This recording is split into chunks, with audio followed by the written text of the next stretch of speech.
normal. Want to, just as a quick reminder, those of you who are new to us, tell you a little bit about the center that was formally established in 2011 as a result of a commitment of our community leadership toward ethics reform and building a culture of ethics here in Palm Beach County. And so with the great partnership and leadership of our cross-sector Community Ethics Partnership Council, we have been cutting a path. We're the only center, other than one other center in Omaha, Nebraska, that's actually tasked. Did my mic go? Okay, that's actually tasked with a community culture as opposed to offering classes or focusing on business ethics or other kinds of ethics. So we're really unique. We're having a lot of fun. It's a lot of challenges to look at ways we can inspire and empower ethics in Palm Beach County. And I couldn't do it alone without the guidance and support of many, many people here at the college, but especially my Ethics Partnership Council. And I'd like to recognize them today. Any of you who are here to stand up, our chair, Robin Kish, Linda Culbertson, those with Leadership Palm Beach County, Trudy Crowitz, United Way, Richard Radcliffe in the back with the Palm Beach County League of Cities, John Carey, our Inspector General, Mark Bannon, our Executive Director of the Commission on Ethics, and Karen Wilkerson, I know, is here with the League of Women Voters. I see you, like I see the commercial. And we have many, many others who inform us from the public, private, nonprofit. Our vice chair is the CEO of the Better Business Bureau. So we're looking for all voices to create that shared culture, and we thank you. When we started looking at ways we could inspire and empower a culture of ethics here in Palm Beach County, we understood that the first thing was awareness. We found that there was a lot of different ideas about what ethics is or where it was. And certainly we were able to first start to create a language around ethics so that we understand ethics has several dimensions. There's the ethics that's a part of the law, and compliance, that the things we must do. Then there's a gray area. They talk about the things we can do, where it didn't break any laws. They call it the lawful but awful level. And then the highest level of ethics is the things we should do. Those things based on core universal values of honesty, respect, responsibility, fairness, and compassion. And those were identified by Rush Kidder, who was my mentor as we started this, who was CEO of the Institute for Global Ethics, and did that research. So one of the major initiatives we have is this series of ethics speaker forums looking at different areas of topics, so that kind of like when you're driving down I-95, you know, you have to watch the other cars in the lanes. Sometimes some of you may have come across some of that debris on the road. You have to move around it. So we want to create an awareness so that as you're navigating this new high-tech, bioscientific, and global world environment, you're aware of the ethical challenges and potential out there. We also have a series called the Ethics Connection Program that builds ethical competence skills around awareness, approaches, and actions. All of our programs are free. So we hope you'll visit our website when you get a chance and come join us for any of the other programs you see that you like. We also have a couple of people here from the county, I think. Do we have any elected officials here? No? I see Todd Baldwin. Thank you for coming. And who else? Anybody else? Okay. Well, everybody, welcome. At this time, I'd like to turn the program over to the chair of our Ethics Partnership Council, Robin Kish, who's the Public Information Officer for the Palm Beach County Healthcare District, and a former disciple of our speaker today, who studied journalism with him and has been a great support for the center in getting our message and programs out there. Robin? Thank you, Kim, and good afternoon, everyone. Our keynote speaker has kept pace with journalistic excellence, ethics, and the seismic changes in the news media for the past 4 decades. Al Tompkins is one of America's most requested broadcast journalism and multimedia teachers and coaches. He is senior faculty at the Poynter Institute, which is located in St. Petersburg, Florida, and he teaches around the world. He's the recipient of journalism's most prestigious awards, including the National Emmy, the Peabody, and the Robert F. Kennedy Award for International Reporting. Critical thinking, fair, accurate, and balanced, and compelling multimedia storytelling are at the heart of his lessons. His blog and his college textbook, appropriately called Aim for the Heart. Mr. Tompkins also helped to author the National Codes of Ethics for both the National Press Photographers Association and the Radio and Television Digital News Association. And as you heard Kim mention, in full disclosure, I had the privilege of learning from Mr. Tompkins at the Poynter Institute when I was an investigative television news reporter, and I learned a lot. To explore ethics in the media and to teach us all how to navigate the news in the new normal, please join me in giving a warm welcome to Mr. Al Tompkins.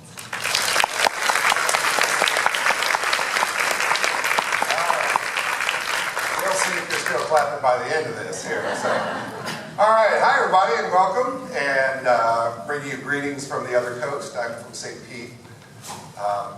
The old joke is the old people live in St. Pete and their parents live in Naples or something like that. So here's what this is going to be about for the next hour and something. I'm not much on, I'm just going to talk, you're just going to listen, and then 20 minutes before we end, we'll do questions. I hate that. Don't you? I mean, I hate that.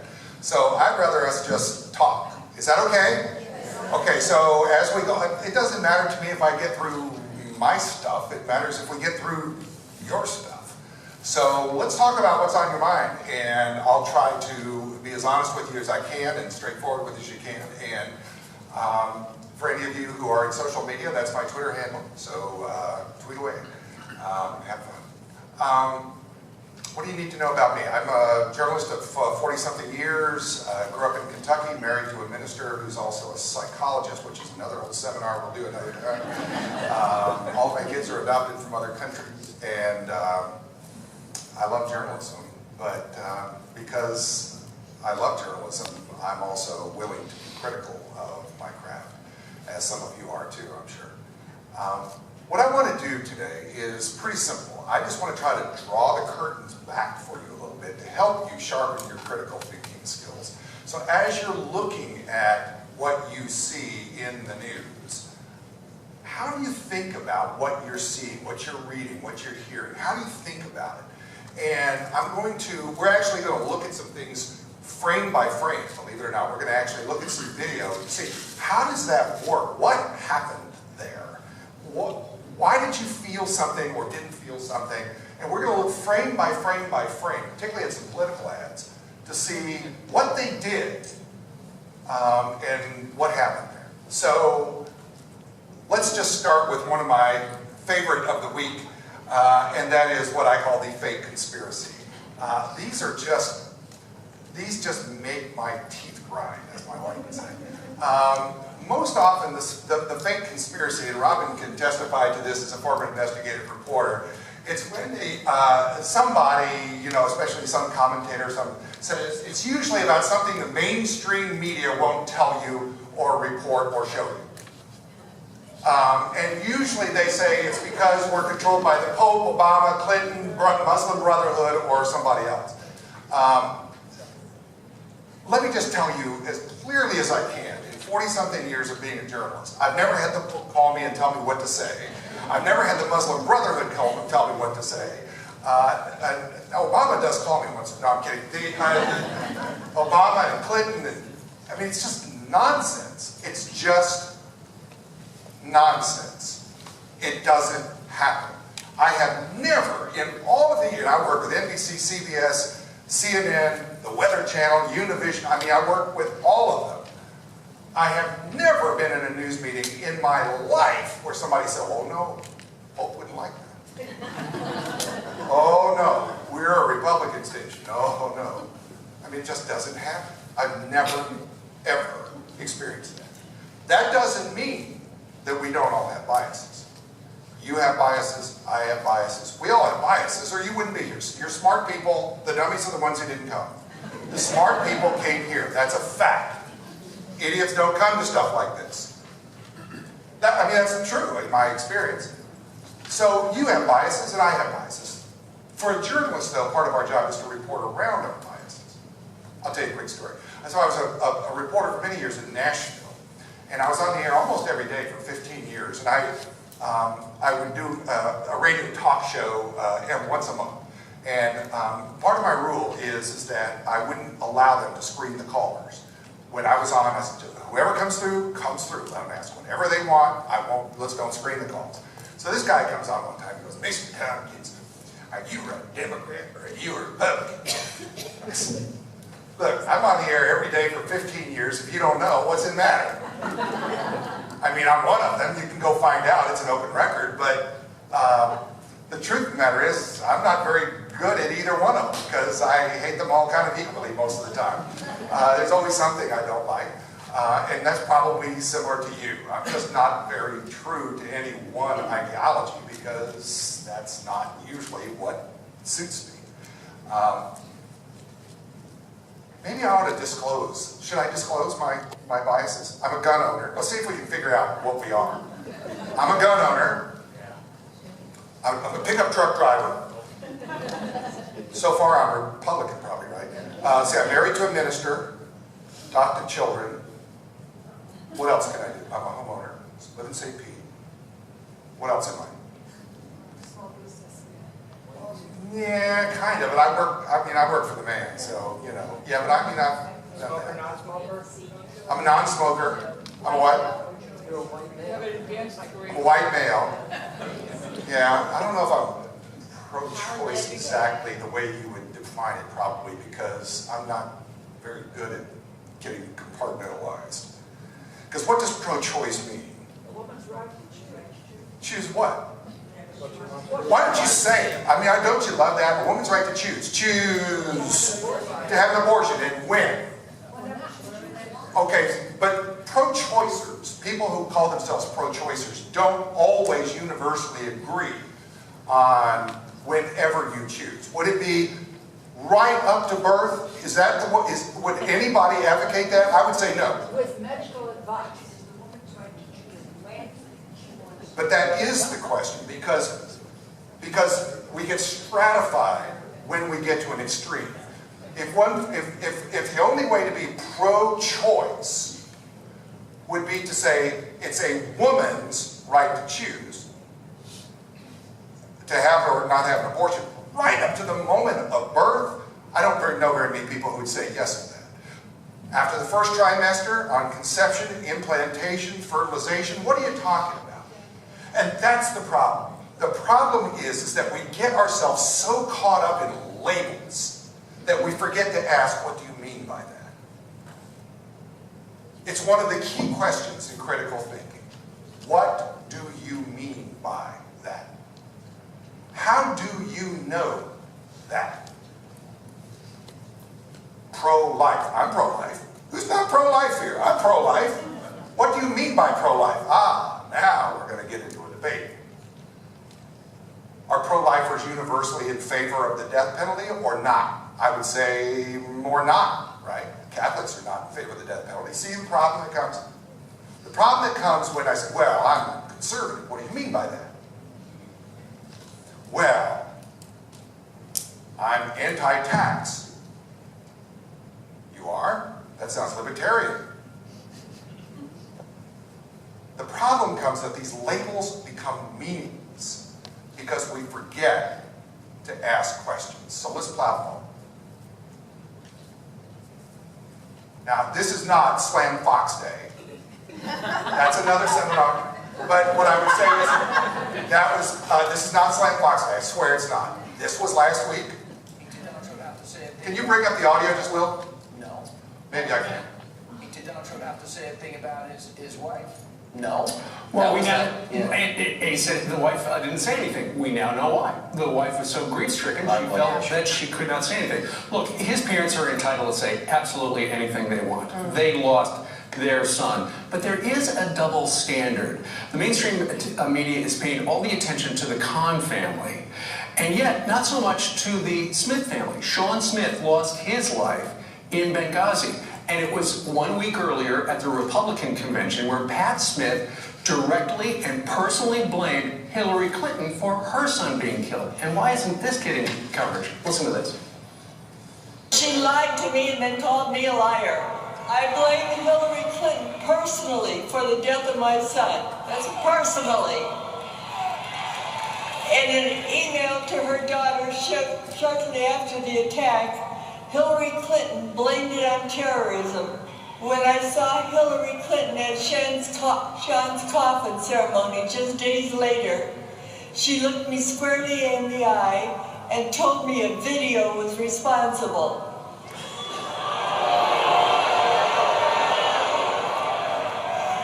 Since then, I have repeatedly asked Hillary Clinton to explain to me the real reason why my son is dead. I'm still waiting. Meanwhile, I was on the floor for that. I did not know that no networks covered her. Nobody covered those remarks live, but almost everybody covered Mr. Khan's remarks live. There is a double standard, it seems, and yet Hillary Clinton, when asked by Chris Wallace during his exclusive interview with her yesterday, he asked her about the Benghazi victims.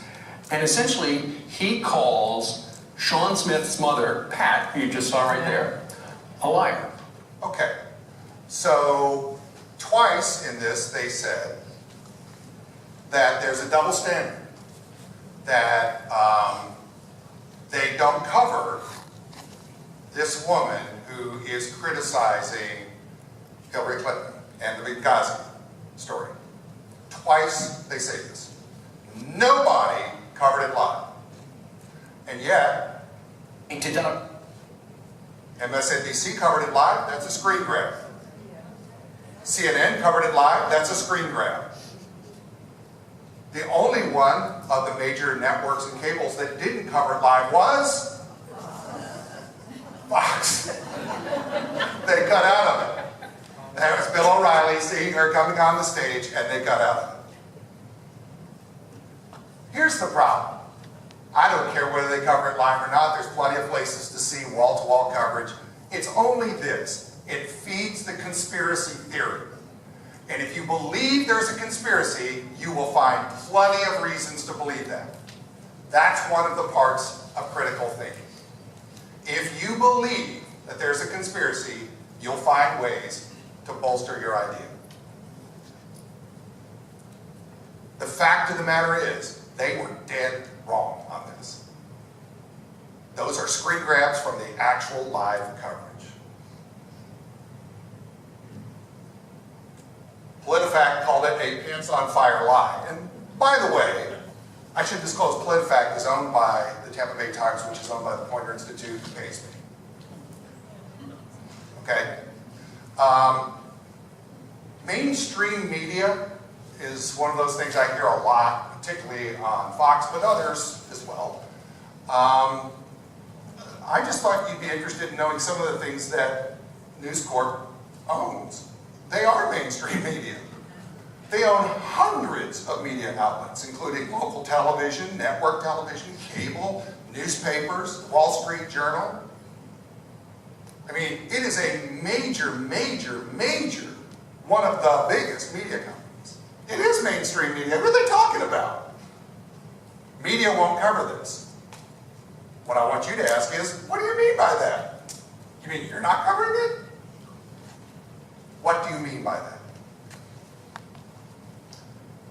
I'm going to show you two ads. First of all, if you recognize the music, and I can guess from probably the median age of this group, we'll all know this song. But it's aimed at younger people. I want you to watch two versions of this ad. The first ad aired before the Iowa caucuses, and the other one just aired during the Democratic primary. See if you can detect what's different between these two ads. You recognize the music?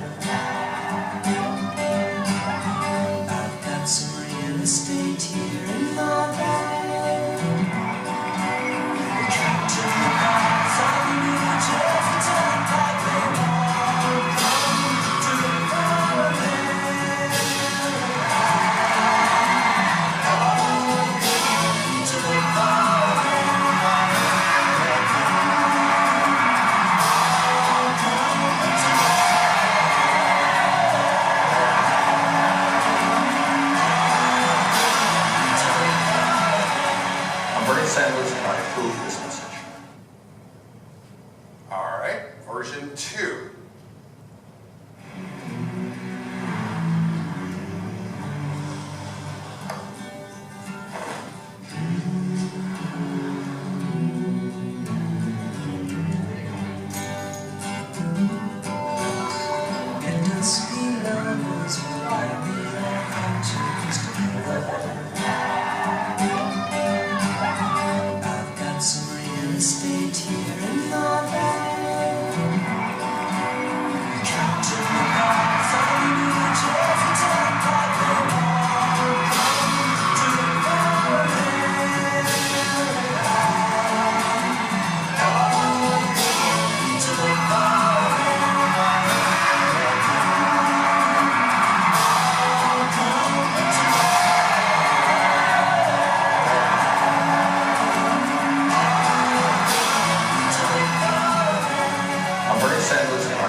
What's the difference in those two ads?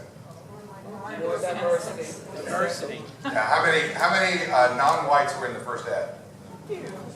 2 of them were the same woman. It was like, and then there were 3 images of non-whites in the first one, which aired, by the way, in Iowa. It was much more rural also. Yeah, the first one was very rural. Urban. Yeah, very, very rural. And the second one had a fair number of non-whites, right? Why did they re-edit this? Because Bernie wasn't getting any non-white vote, right?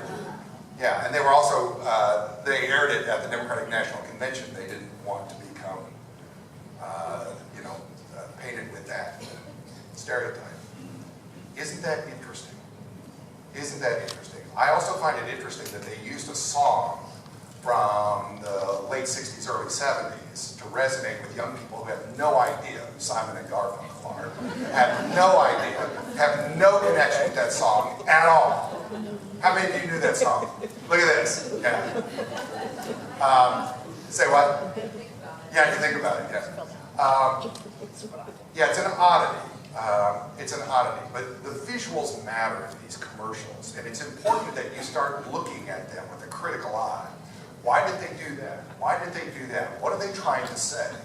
Very often what will happen in ads, as you'll see, when there is something complicated that they're trying to say, they'll speed up the editing and put much more complex images up. Same thing with drug ads. You ever notice that? When they do the drug ads, that air during the evening news, all that stuff that's going to kill you. By the way, if you take this, your hair will fall out and you'll grow another head. All that stuff is the girl in the bikini walking down, it's the dog jumping off the dock. These wonderful images that happen when all that horrible stuff is up there. So why do they do that? Well, it's simple. There is a simple message, and that is when your eye and your ear are in competition, your eye wins. Cognitive dissonance, right? It's a cognitive disconnect between what you see and hear. So when I'm showing you something that's not necessarily the same thing I'm telling you, you'll pay attention to what I'm showing you more than what I'm telling you. So how does this play out in political advertising? It plays out all the time. This is an ad from the last election. This is an ad that the Obama supporters, it wasn't the Obama group itself, but it was a super PAC. And we can talk about PACs if you want to. I can explain how all that works if you want me to. But this was an incredibly toxic ad that was so damaging to Mitt Romney. I mean, really damaging to Mitt Romney. There are, in almost any campaign, there are a few ads that really connect. They're just like a punch to the jaw, and this one really was a punch to the jaw. And you'll see why. So this guy's name is Joe Sopcich. He's a real guy. And his story, as they say in the movies, is based on fact. It's almost factual. I mean, it's kind of mostly factual. There's a difference, I always say, between accuracy and truth. There's a difference between accuracy and truth.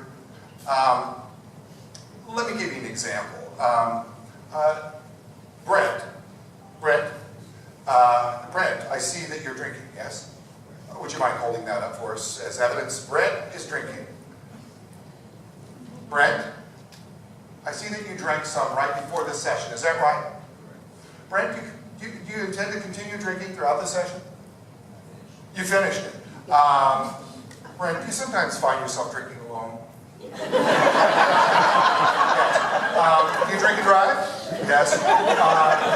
Brent drinks. Now, what I've just told you is clearly accurate. And it may even be true, but I don't have the context to be able to say that. And that's the problem. The problem is sometimes we can be accurate and not be true. The difference is context. The difference is context. It's possible to have the facts right and still not have the right facts. So let's see how that plays out. We're going to play this anti-Romney ad, and then we're going to go through it to see how they achieve this, because it is really remarkable. Here we go. I don't think Mitt Romney understands what he's done to people's lives by closing the plant. I don't think he realizes that people's lives completely changed. When Mitt Romney and Bain closed the plant, I lost my health care. And my family lost their health care. And a short time after that, my wife became ill. I don't know how long she was sick. And I think maybe she didn't say anything because she knew that we couldn't afford the insurance. And then one day she became ill, and then I took her up to the Jackson County Hospital and admitted her for pneumonia, and that's when they found the cancer. And by then it was stage 4. There was nothing they could do for her. And she passed away in 22 days. I do not think Mitt Romney realizes what he's done to anyone. And furthermore, I do not think Mitt Romney is concerned. Priorities USA Action is responsible for the content of this advertising. All right. Somebody summarize this ad for me in a sentence or a sentence fragment. Mitt killed Joe's wife. And he doesn't care. Mitt doesn't care. That was the central message that absolutely destroyed him. Mitt doesn't care. And they just pounded and pounded and pounded on that. But how did they do that exactly? Well, let's just go through